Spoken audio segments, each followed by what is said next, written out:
And thanks for staying with us. The Ghana Union of Traders Association, GUTA, is supporting calls by the Trades Union Congress to review the 15% VAT on electricity.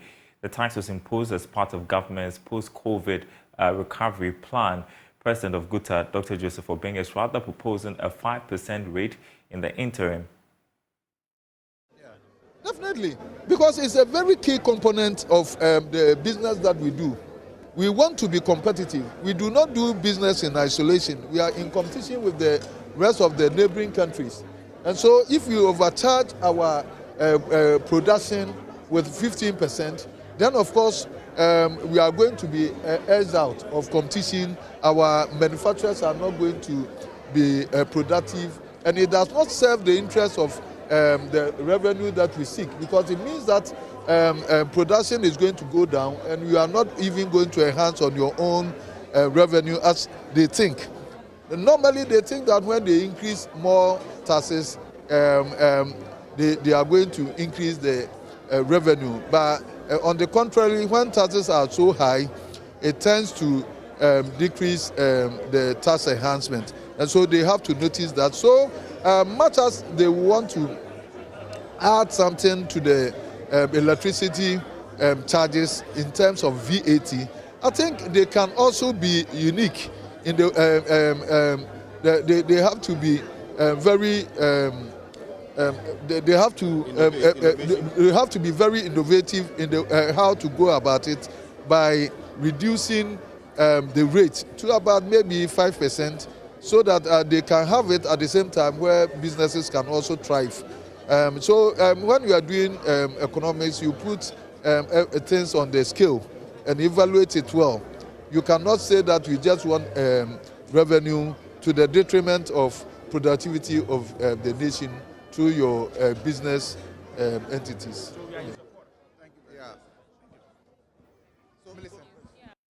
All right, GUTA there opposing the VAT on electricity, asking for a 5% charge in the interim. Let's bring in Associate Professor of Finance at the Andrews University, Williams Peprah, because we want to talk a bit more about the ECG itself.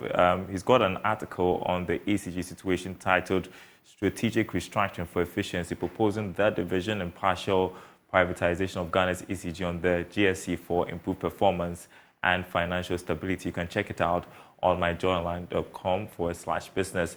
Thank you for joining us, Prof. You say you're not surprised that despite an increase in the selling price of electricity, we rather saw a decline in revenue of ECG, and the incoming 15% VAT on electricity charge will only worsen the financial situation of the company. How so? No, Daryl, and thank you very much. There is a principle in taxation that's called Laffer curve. It's linked to how you raise your taxes or your price, as to the point that it gets to that point, that revenue you are expecting, you will not be able to receive it, because people or users of your product becomes disincentives for them to use it, or they will use illegal means to obtain your service. In the case of ECG, that is what has been happening since 2000, coming to this stage. ECG's own report, I'm just going to look at their report for 2022, and then the report they issue as of September 2023. So as of 2022, they reported that their both commercial losses, technical losses, and system losses came to 7 billion Ghana cedis. The same figure was reported in September 2023. So we still had some months to end 2023. So I know that by this time, that number had increased. In all of these, the analysis shows that their commercial losses has been increasing. The commercial losses is linked to people not being, customers not being able to pay for the usage of electricity, or some stealing of electricity and bad debt.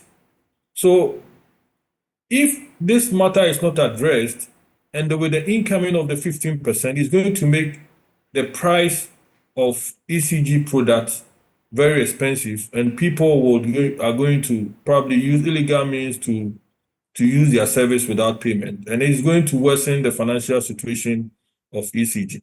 And we know that revenue collection is a major problem for the ECG, as you talked about. Yesterday on this program, we heard from ASEP. They talked about the need to improve revenue collection rather than impose taxes.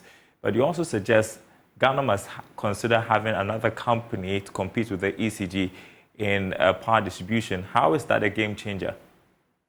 So ECG, the model that we have been using for all these years rely on two major entities distributing power to the customers.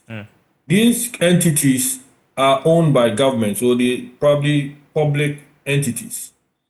We know that public entities mostly is difficult to ensure efficiency.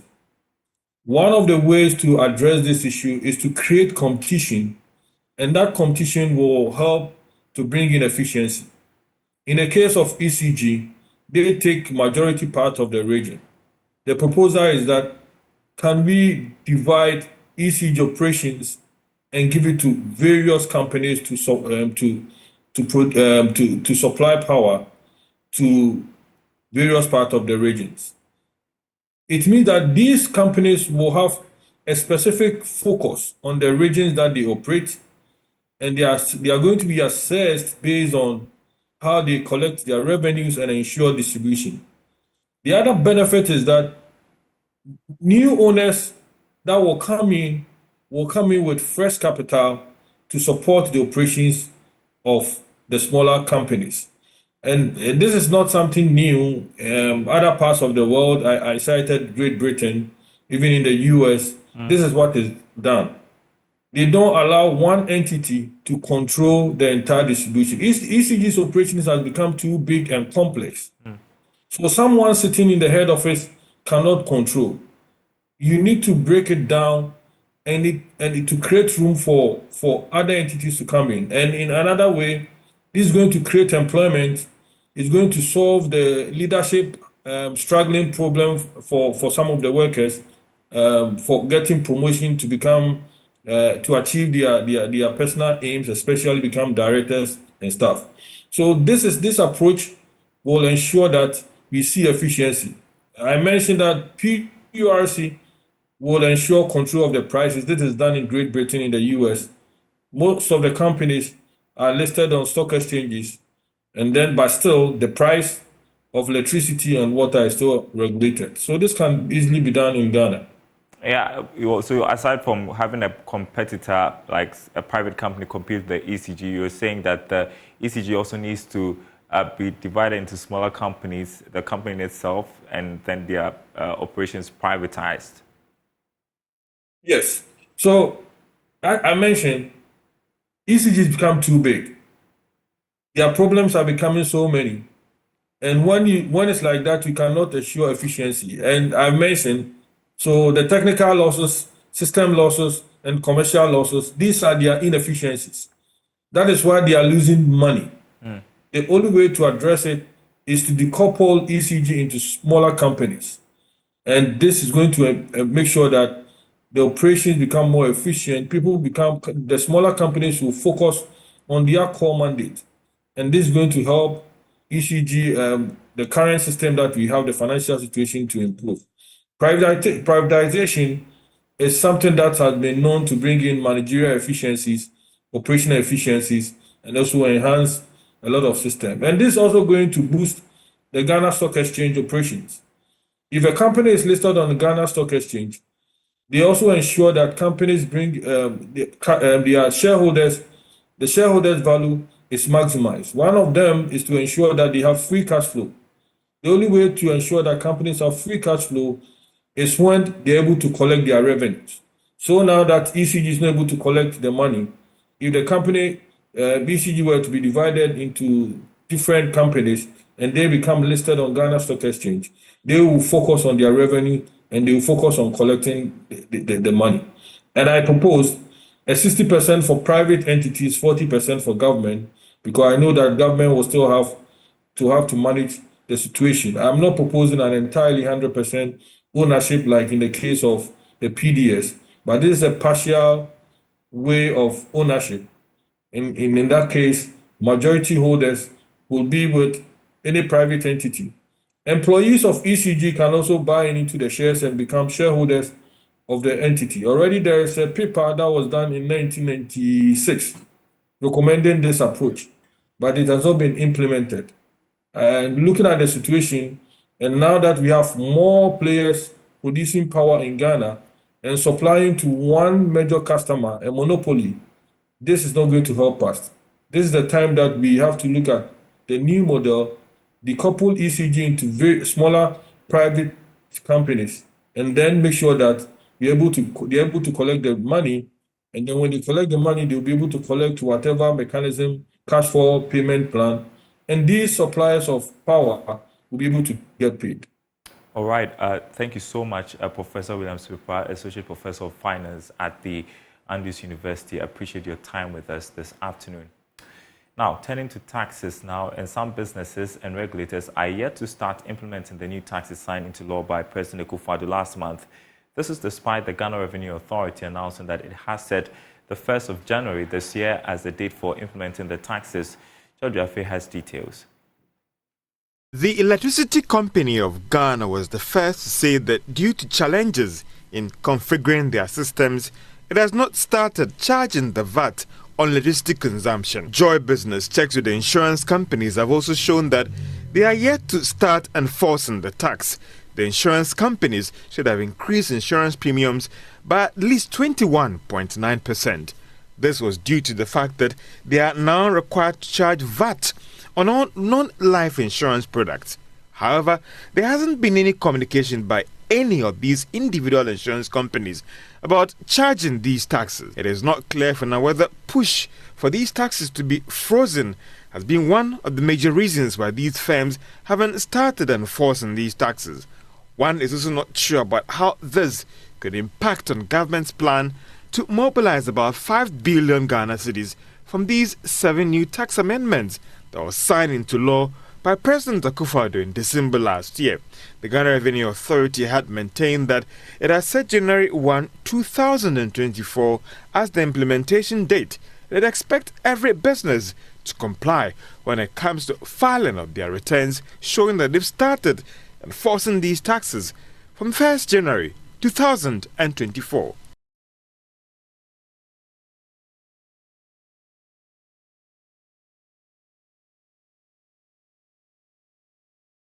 Now, the Ghana Revenue Authority will be focusing on customer care initiatives to get more people to pay their taxes this year. This according to the Commissioner General, Reverend Dr. Daryl, is a move aimed at getting closer to taxpayers in a friendlier manner. Speaking to Joy Business at the Maiden Customer Experience Conference organized by the GRA, Reverend Dr. Uswamwa said the initiative will improve revenue collection. Customer Care initiative is expected to promote friendliness between the officials of the Ghana Revenue Authority and the tax-paying community as a tool in meeting its revenue target of about 146 billion cedis for this year. According to the Commissioner General of the Ghana Revenue Authority, the theme for the conference, Building a Growth-Friendly Tax Environment, is apt, especially during these times when the world is evolving and institutions are focused on the provision of excellent service delivery. Last year and the year before, we had concentrated on the technology, and you all have seen a lot of the technological changes and the digitalization that has taken place in GRA. So we are moving strongly to the third part of our strategic journey, and that is service. The notion is that GRA staff are people who come to you and they don't consider some sympathize or empathize with you. And we want to emphasize that from this year going, we are focusing on customer experience so that we want the taxpayer to feel like he is a customer and must be treated as a customer as you will find in any other service industry. Speaking on behalf of the business community, President of the Ghana Union of Traders Association, Dr. Joseph Obin, welcomed the idea and expressed their support for such initiative. I'm overly excited. If you see whatever is being discussed here, it's whatever we have been saying all this time. And now they are reiterating what we have been saying all this time, customer-centric. It's very important that they also demystify tax payment. And it's all captured here. And at the same time, simplifying the tax system. If we're able to do this, then we are going to ensure compliance. And the key to tax enhancement is by compliance. Head of the Customer Experience Unit at the Ghana Revenue Authority, Dr. Bragu J has assured that more will be done to improve upon the services of the Ghana Revenue Authority beyond revenue collection. We want to see our taxpayers more as our partners than just a taxpayer. Because after all, we are both in national building together. So seeing our taxpayers as partners will help us have a more cordial relationship with the taxpayer. And Ghana benefits as a result. So essentially, that is the birth of this conference. We want to institute it as an annual affair where every year we'll bring our staff and some of our stakeholders together to see how best we can improve on the service delivery that we give to our customers. So that at the end of the day, we improve, we get our taxpayers to be more compliant, and we show up revenue. The GRA says the establishment of the Customer Experience Unit under the Transformation Agenda serves as a further testament of its commitment to enhancing service delivery.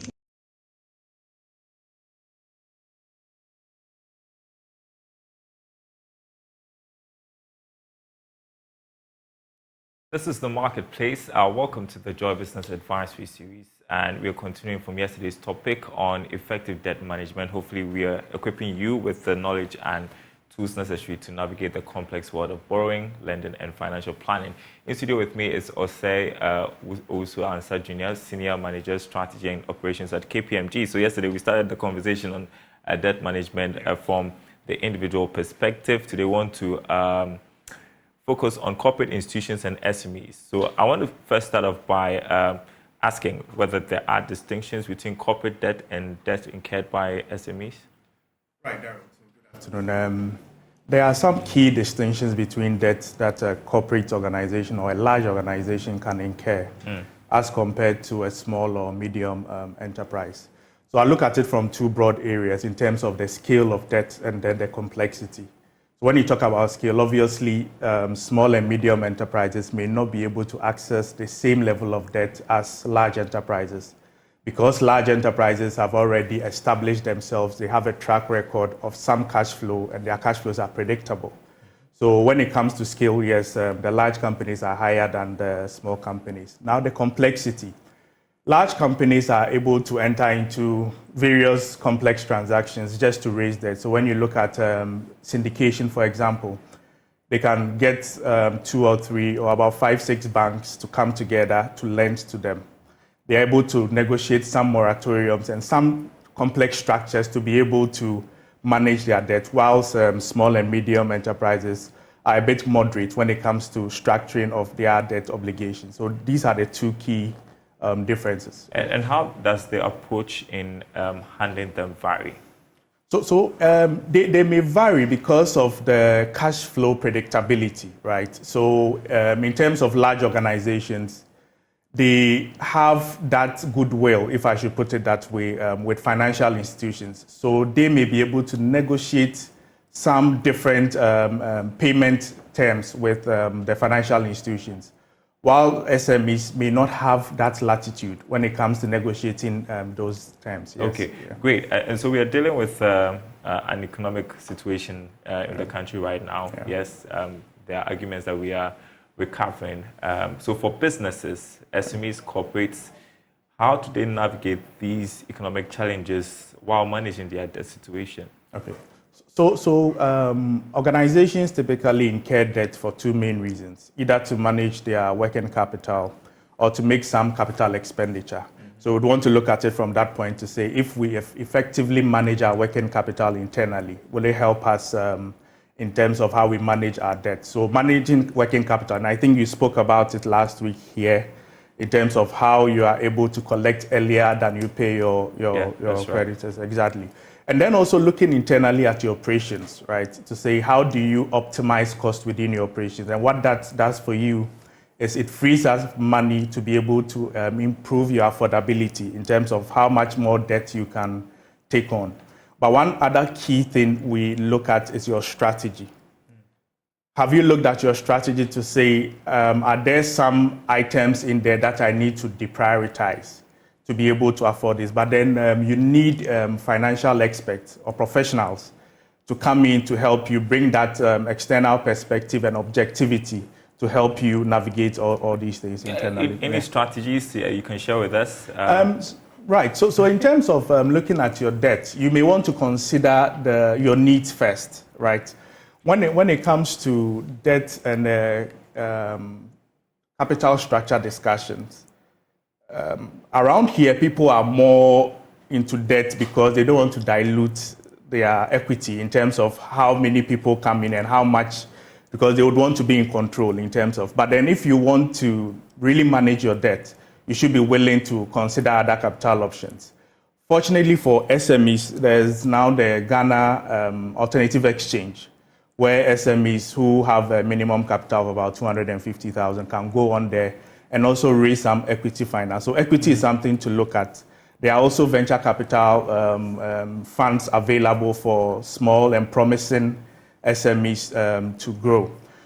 In terms of looking at how you move forward, your strategy is important. And strategy is what drives your business. So what strategies do I have to put in place to ensure that I'm not in a situation where I become debt distressed? So you have to look at your strategy, and I cannot overemphasize the need of bringing in professionals to help you do that. Yeah. Great. And so, I mean, businesses during these times are also looking to expand. So how do you balance growth and then the debt? How do you ensure that you're expanding your businesses but also avoiding the pitfalls when it comes to debt? Yes. So you would need to monitor your debt, right? And one of the key ways you can monitor your debt is by looking at your financial ratios, for example. Your debt to equity ratio, how much of, what's the composition of your debt to equity when it comes to your capital structure? Your interest coverage, how much of your income is going into debt payment, and then your current ratios, like working capital we spoke about. So that's very key when you want to manage your debt internally. And like I mentioned, the other considerations when it comes to your capital structure is something you also have to look at when you want to manage your debt, so you don't go into taking on more debt than you can actually service. Because what it is if people or if other entities or individuals bring in money, they have the patience to wait in terms of the unpredictability of your cash flows and all. But then financial institutions who are willing to lend you money as in the form of loans may not have that patience. So you want to consider altering your capital structure. I mean, are there red flags? I mean, warning signs? I mean, your quest to grow. Yeah. Is there anything to look out for so that you're not incurring the debt and then crashing the business? Yeah. So I will go back to strategy to say that at any point in time, you would have to take a fair assessment of yourself, right? Okay. To say, am I able to achieve what I want to achieve given the current situation? So you look at the situation both from a macroeconomic perspective and what's happening within the industry. Are my expectations realistic? So if you're able to assess these expectations as being realistic, then you now prioritize. What are the low-hanging fruits? What can I access easily? What do I need to plan further for? So those are some of the things you can do as a business. Else you keep on taking on debt for every simple situation that comes your way as a business. All right, I want us to talk to SMEs because when it comes to financing options, they are quite limited. And so how can they make the right and informed decision on choosing the type of debt to go for? Okay. So first of all, you would need to understand what you need the money for, what kind of financing you need. And like I mentioned, it's either you are managing your working capital, or you want to purchase capital, or you want to make capital expenditure. Once you've made that decision, you now determine who or which organization will be willing to adopt or to accommodate your cash flows. Right. Because when we come to the discussion of debt, it's mainly about cash flows. Am I able to have enough cash flow to meet the obligations of the debt? If your cash flows are not very predictable, you may want to go for debt that is patient or for capital that is patient to say, can it accommodate the fluctuations in my cash flow? If you can predict your cash flow to a certain extent and you can accommodate the interest payments and principal payments as they fall due, then you may want to consider debt if it's cheaper than the equity you want to bring in. 20 seconds. Sure. any tip for businesses out there? It could be on debt management, I don't know. For 2024, what do you advise? So for 2024, and in light of current economic situations, as we've spoken about, businesses would have to put together a good and a resilient strategy to be able to withstand. So some businesses already have strategies, but then you would now have to revalidate those strategies to say, with what is happening in the market, am I still running a resilient business to be able to withstand any shocks that may come as a result of the current situation? So that's what businesses should look at, strategy. Thank you so much for the insight. Enjoyed our discussion. Osei Owusu-Ansah Jr., Senior Manager Strategy and Operations at KPMG. And that's the marketplace. More news on our website, myjournline.com/business. Businesses are suffering reduced policy rate to support them, GNCCI to the Bank of Ghana. Also, IMF expects revenue to underperform target, expenditure to overshoot target. myjournline.com/business. Thanks for watching, everyone. My name is Daryl. We'll see you same time tomorrow.